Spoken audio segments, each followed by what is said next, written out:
মানুষের পতনের জন্য অভিশাপের প্রয়োজন নেই, শুধুমাত্র যাকে কষ্ট দিয়েছেন তার বুক চেরা দীর্ঘ নিঃশ্বাস তার পতনের জন্য যথেষ্ট।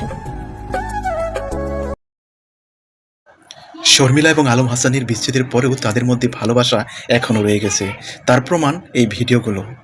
শর্মিলা এখন প্রায়ই আলমকে মিস করে, প্রতিটি ভিডিওতে আলমকে দেখানোর জন্য সে অনেক ধরনের ছন্দকথা বলে থাকে।